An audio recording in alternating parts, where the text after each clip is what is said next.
Last week's parsha, Siforno, had introduced a very novel concept, but we see something similar.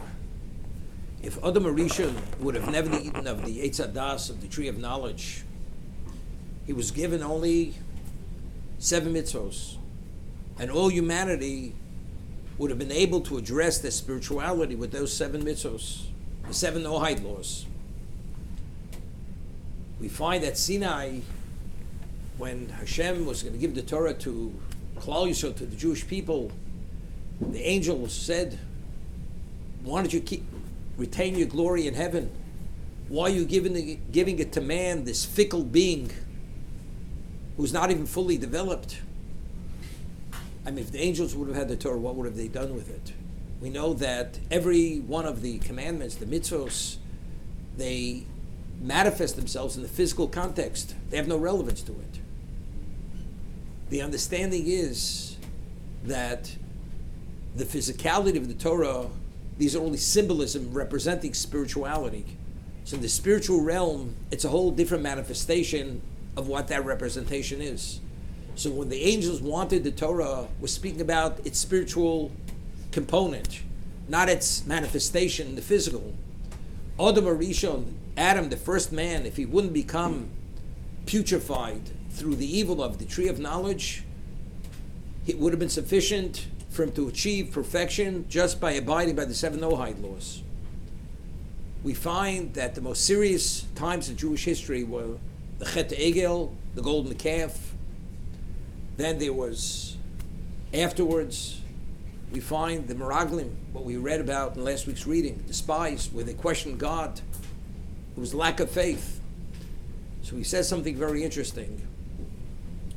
We find that Adam Arishon had brought sacrifices. Avram brought sacrifices. Klal Yisrael brought sacrifices. These were all communal sacrifices before the Chet Egel. A communal sacrifice was just bringing the animal without libations, without a meal offering. That was sufficient. To achieve what it had to achieve, that was sufficient. After the Chet Egel, after the sin of the golden calf, because there was a deficiency, bringing the animal was not sufficient. It had to be supplemented with a meal offering and with libations. Otherwise, it couldn't achieve that level of atonement. After the Chet Meraglim, not only the communal offering, even the personal offering. The burnt offering, which one could bring voluntarily or even as an obligation, it would have been enough to achieve that level of atonement if we would have just brought the animal by itself as the sacrifice. But because of the deficiency that was created as a result of the lack of faith of the spies, bringing the animal was not sufficient. It had to be supplemented with libations and with a meal offering. Because again, the whole concept of commandments, mitzvos, is to achieve a level of completion or to reinstate deficiencies or to advance ourselves, and that cannot be unless you do something sufficiently.